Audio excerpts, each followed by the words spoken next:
Salut, salut, salut tout le monde. J'espère que vous allez bien. Ah là là, la team Aurore, vous m'avez beaucoup, beaucoup manqué. J'étais en live tout à l'heure avec la team Gossip et j'ai répondu à une influenceuse qui s'appelle Grace Busy qui s'est filmée. Voilà, la morve-au-nez en train de pleurer l'annonce du décès de sa mère en plein live. C'était d'un gênant les plus complets. Donc, je vous invite vraiment à aller sur ma chaîne Gossip pour voir cette vidéo qui est disponible. Aujourd'hui, on va parler, une fois n'est pas coutume, c'est très rare que je fasse des true crime parce que les true crime demandent beaucoup, beaucoup, beaucoup, beaucoup de travail. Et comme j'ai d'autres types de contenus à gérer sur cette chaîne, je ne fais pas beaucoup de true crime parce qu'on parle de tout. Bienvenue sur ma chaîne à tous les nouveaux abonnés. Merci d'avoir fait de moi l'une de vos youtubeuses préférées, celle qui va vous divertir de temps en temps. Moi, c'est BCS pour ceux qui passent par là, qui se sont perdus sur YouTube.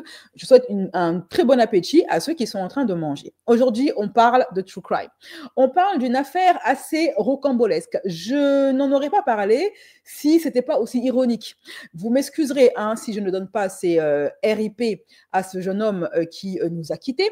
Vous m'excuserez si je ne compatis pas à son décès parce que, en vrai, de son vivant, cet homme était un sinistre individu. Donc, l'affaire Telvin Osborne, je l'ai vu circuler sur les réseaux et sur le Twitter américain. J'ai vu que beaucoup d'Américains ironisaient sur le décès d'une personne. Et là, je me suis dit, tiens, c'est intéressant. Et cette affaire, elle me rappelle une autre affaire que j'ai traitée sur mon site internet à l'époque des membres platine. J'avais balancé cette histoire qui est parfaitement similaire à celle qui nous intéresse aujourd'hui. Il s'agit Telvin Osborne. C'était un jeune afro-américain d'une trentaine d'années qui, de son vivant, dénigrait les femmes de sa communauté, les femmes noires, et qui, ironie du sort, a fini assassiné sauvagement et de sang-froid par son épouse blanche. C'est parti, jingle. Ah, le karma quand il nous tient. Karma quand il nous tient. Jingle.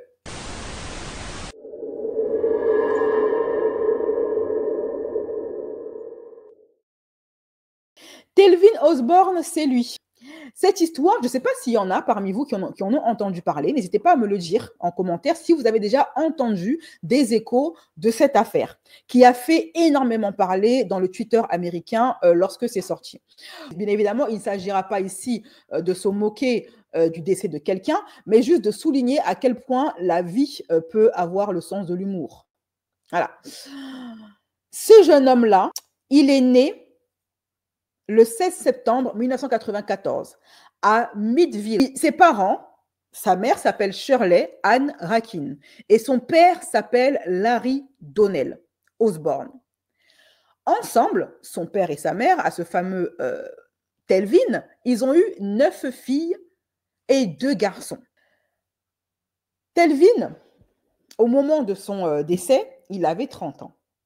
Il était père de 2 enfants qu'il a eu avec sa compagne qui s'appelle Cobb.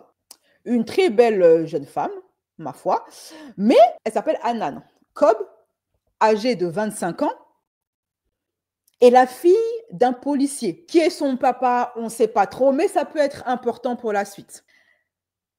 Ils se sont rencontrés, ils sont tombés amoureux. Ensemble, ils ont eu 2 enfants. Jusqu'ici, tout va bien. C'est une belle histoire d'amour. Lui qui a grandi dans une famille nombreuse, il a eu que des sœurs. Tu pourrais croire que le fait d'avoir grandi avec que des sœurs, limite, ça aurait pu le rendre beaucoup plus, je sais pas, gentleman, beaucoup plus humain, beaucoup plus empathique envers les femmes noires. Non, pas du tout. Lui, il a pris un virage à 365 degrés. Bien qu'il ait grandi au milieu de femmes noires, entouré de 9 sœurs, eh bien, ce fameux Telvin, il a nourri, et on en parlera à la fin de la vidéo, je garde le meilleur pour la fin, une certaine haine envers la femme noire. Donc, ils tombent amoureux, ils ont 2 enfants, ils décident de vivre ensemble et d'emménager au comté de Burke en Géorgie. Jusqu'ici, tout va bien. C'est un couple de fêtards. Bien qu'ils aient des enfants, voilà, pour eux, faire la fête, c'est pas un problème. Ils sont encore jeunes, c'est normal, ils profitent de la vie, après tout. Et le soir de ce tragique événement, Hanan et Telvin étaient partis. C'était le jour, en plus, ce qui est assez ironique dans l'histoire, parce que cette histoire n'est fait que d'ironie, hein, c'est que cet événement a eu lieu lors le jour de la mémoire des Afro-Américains. C'est un jour comme, je ne sais pas moi, Thanksgiving, etc., où les Afro-Américains, pendant une journée, peuvent célébrer la mémoire de leurs ancêtres, l'esclavage, etc. C'est également un jour où ils peuvent se remémorer leur histoire. Donc c'est un jour à la fois de fête, mais à la fois de recueillement pour le peuple afro-américain qui, à cette occasion, peut célébrer sa culture, peut célébrer ses morts, peut également dénoncer les atrocités qu'il y a eu pendant l'esclavage et faire appel à un devoir de mémoire. Et c'est ce jour-là que le drame a eu lieu où un homme noir s'est fait buter par sa femme blanche. Quelle ironie, double ironie. Donc, ce couple de jeunes fêtards qui s'adorent et puis qui ont eu 2 enfants décident d'aller faire la fiesta. Voilà, de fêter une soirée bien arrosée. C'était le 23 février, en plein mois de la célébration de l'histoire des Noirs. Ils sont allés dans un club. Ils ont fait d'ailleurs plusieurs clubs. Et dans ces fameux clubs qu'ils ont enchaînés, les deux amoureux ont bu énormément. Ils se sont beaucoup imbibés. Salut Kinza. En tout cas, ça a beaucoup, beaucoup, beaucoup bu. Bourré, comme on dit dans le bouchonnois. Et une fois qu'ils ont fini de danser, comme vous pouvez le voir ici, hein, on voit la feu Madame Cobb en train de faire la fête avec ses copines. Voilà, en train de danser, voilà, dans des musiques afro. On sent qu'elle est en train de danser du rap. Elles s'enjaillent. Alors, elle, c'est une de ses amies, voilà, avec qui elle dansait pendant la soirée. C'est la dernière vidéo où on voit la jeune dame en train de s'amuser. Donc, Anna et son petit ami, père de ses enfants, rentrent chez eux, bien alcoolisés, et ils ne sont plus dans leur état normal. Dans leur maison à Waynesboro. Peu de temps après, il y a une violente dispute qui éclate entre eux deux. On ne sait pas trop c'était dû à quoi. Peut-être qu'on en saura plus tard. Et là, ils se bagarrent. Et aux alentours de 5h45 du matin, les voisins entendent un coup de feu. Anna, elle se rend, d'après sa version, elle se rend pendant la dispute dans leur chambre conjugale. Et là-bas, comme à son habitude, elle prend son pistolet qu'elle cachait dans son tiroir, soi-disant pour se protéger. Vous savez, les États-Unis, hein, comment ça se passe là-bas. Et elle nettoie son pistolet. Et boum, pendant qu'elle est en train de nettoyer son pistolet, le coup part. Soudainement. Et là, la balle, elle vient se loger dans la poitrine de Telvin. Et là, la fameuse Anan, elle appelle la police. Elle appelle le 911, appeler au secours et demander de l'aide. Là, c'est son appel au 911 qui a été enregistré et publié par les journalistes.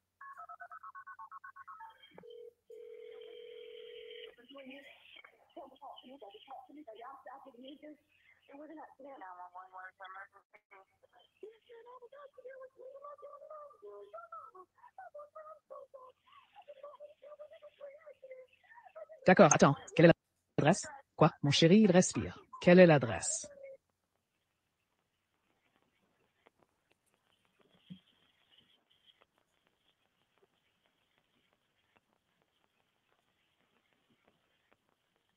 D'accord, où est le coup de feu? 1. Où est le 1? D'accord, appuie dessus. J'ai besoin que tu appuies dessus, d'accord? Est-il encore en train de respirer? Oui, madame, il l'est. Oui, madame, il l'est. D'accord. D'accord. Quel est votre nom?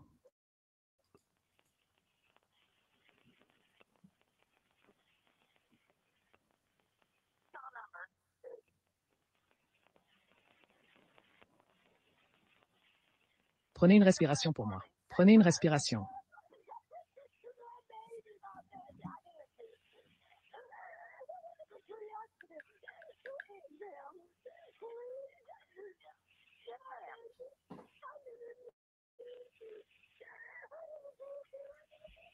Bonjour. Puis-je avoir votre nom? Madame? Puis-je avoir votre nom? D'accord? Vous exercez une pression.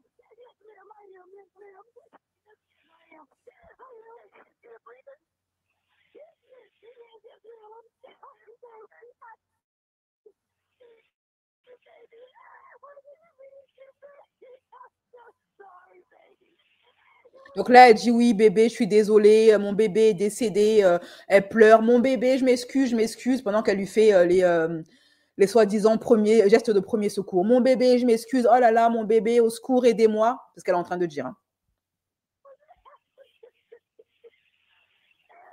Aidez-moi, aidez-moi. Bébé, bébé, bébé, bébé, bébé, bébé, bébé, s'il vous plaît, bébé, bébé.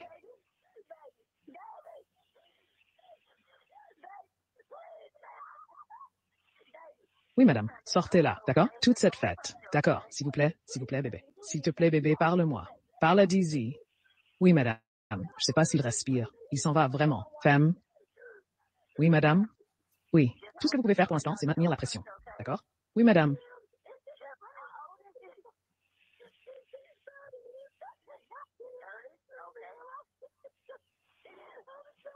D'accord, madame. Bébé, s'il te plaît, parle-moi. Bébé, bébé, s'il te plaît, parle-moi. Calvin. Calvin. Mon chéri, je suis nu. Madame, je suis vraiment désolée. Je n'ai pas de vêtements. D'accord?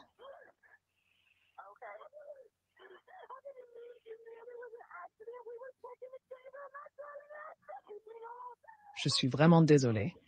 Oh oui, Gar. Oh mon Dieu. Je sais pas quoi faire.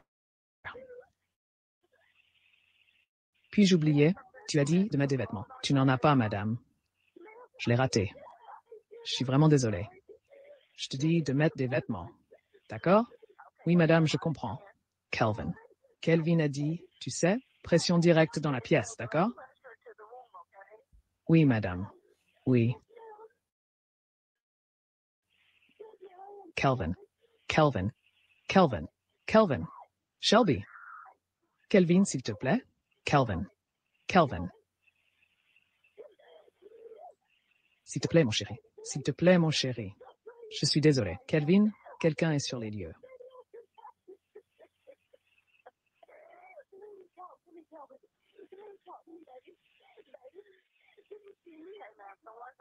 D'accord. Oui, madame. Oui, madame. Où est l'arme? Je vais la ranger. Je ne sais même pas où c'est en ce moment. Je viens juste de le poser. Oui, madame. Assurez-vous de ne pas l'avoir dans la main. D'accord? Non, madame. Non, madame, je ne l'ai pas. Non, madame. Je ne sais même pas. Je ne sais même pas où c'est en ce moment. D'accord? Je vais le voir et je vais le mettre. Je vais le mettre en place. D'accord? C'est bon. C'est sur la commode où les agents et tout le monde peuvent le voir.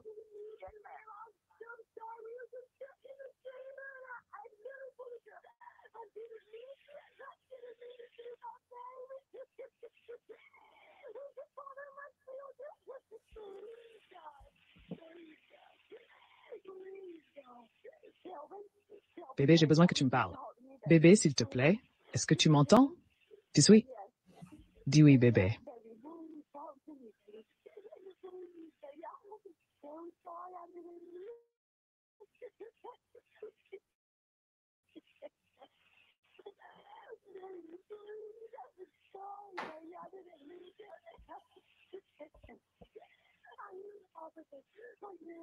Oui, madame. Allez-y et ouvrez la porte si vous pouvez, d'accord? Oui, madame.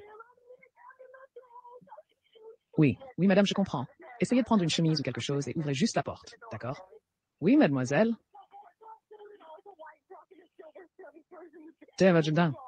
S'il vous plaît. Je suis désolée. Du sang gris? Un type de toit gris foncé.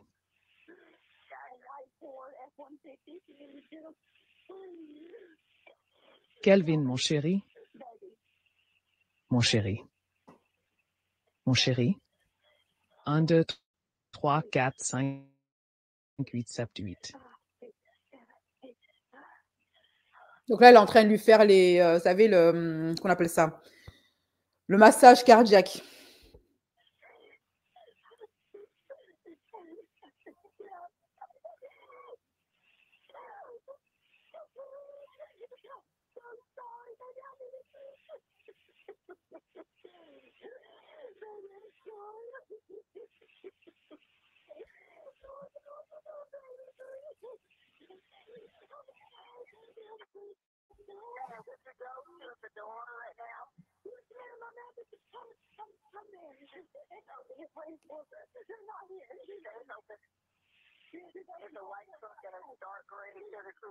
S'il te plaît, s'il vous plaît, s'il vous plaît, s'il vous plaît, s'il vous plaît, s'il vous plaît. La porte est ouverte. Lumières allumées.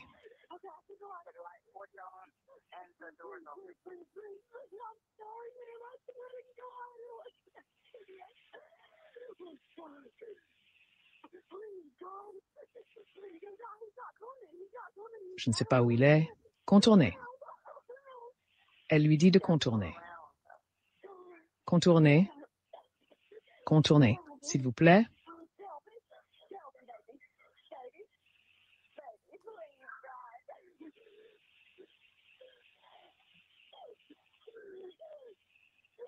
Allez, mon cœur. Allez, bébé. Es-tu à la deuxième entrée la plus proche de Stormier Road, madame? Madame Estu. Es-tu à l'entrée la plus proche de 25? Proche de 25 et d'une cheville.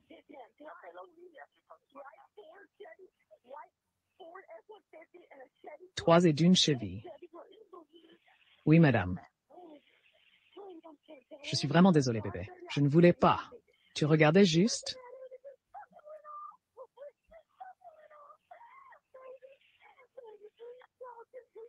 Viens ici, viens ici. D'accord.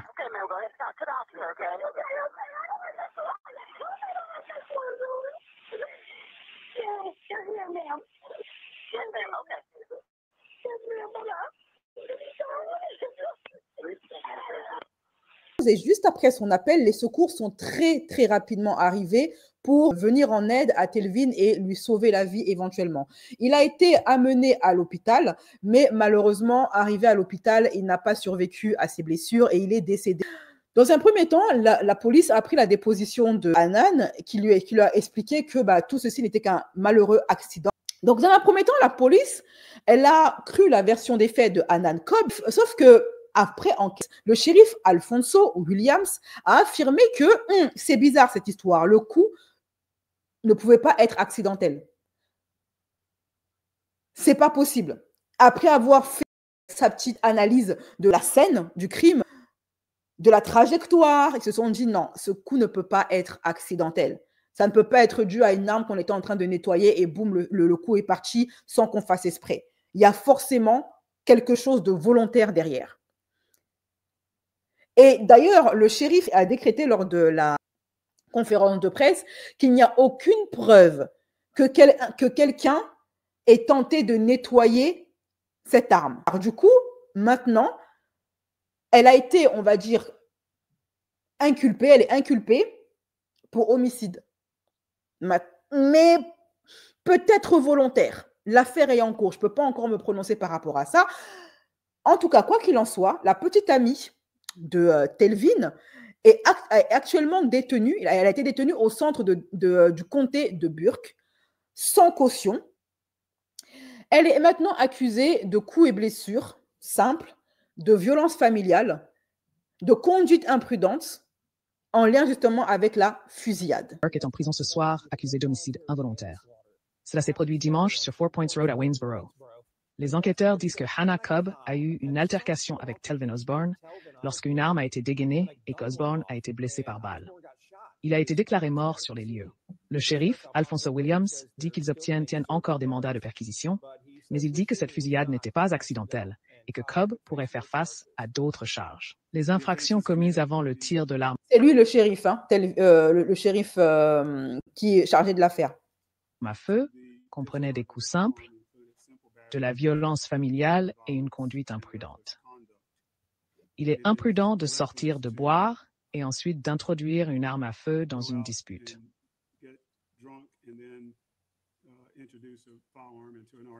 Il est imprudent de s'engager dans une dispute où il y a des poussées et des coups. Et ce sont les charges préalables pour l'accusation d'homicide involontaire. Anna Cobb reste là, dans la prison du comté de Burke. Donc, la famille de Telvin, cette dramatique soirée, ont appelé, comme je vous l'ai dit, la communauté noire afro-américaine à l'aide. Voici le message qu'il a publié sur ses réseaux sociaux. Son compte Twitter, donc c'est Mark Stevenson. Mon cousin, la petite amie de mon cousin, Anna Cobb, l'a tué samedi matin, vers le coup de 5 h du matin. Elle clame qu'elle était en train de nettoyer son pistolet quand la balle est partie vers les alentours de 5 h du matin. Donc, il a lancé cet appel, le cousin de Telvin. Sauf que lorsque le cousin, comme ça, a balancé, il ne s'attendait pas à une chose. Le cousin ne s'attendait pas à ce que Twitter ait bonne mémoire. Il ne s'attendait pas non plus à ce que Twitter retrouve le compte de son défunt cousin Telvin. Pour autant, la famille avait quand même lancé un appel aux dons, un GoFundMe pour payer les frais d'avocat et de justice et pour aider la famille de Telvin. Le GoFundMe commençait à avoir de l'argent. Tout se passait très bien pour eux. Ils avaient le soutien de leur communauté. Ils commençaient à avoir un soutien financier. Leur GoFundMe commençait à s'alimenter jusqu'à ce que, patatras, catastrophe, le compte Twitter de Telvin remonte.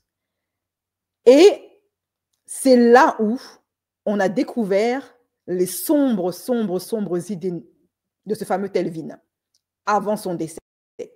Et quelles étaient ces fameuses sombres pensées et sombres tweets qui lui a valu, en tout cas à lui et à sa famille, d'être tourné en ridicule. Et pourquoi est-ce que la communauté afro-américaine leur a tourné le dos? Ça, c'est le compte de Telvin, qui s'appelait Team White Girl. Son contenu Twitter était centré sur le dénigrement des femmes noires et la glorification des femmes blanches et des couples mixtes. Un tweet particulièrement a fini de l'enterrer, c'est quand il avait publié qu'il préfère coucher avec un chien plutôt que de coucher avec une femme noire. Et il a dit, et encore, il faudrait que ce chien soit blanc. Ça, je ne vais pas vous les traduire parce que les termes sont assez répugnants, ok?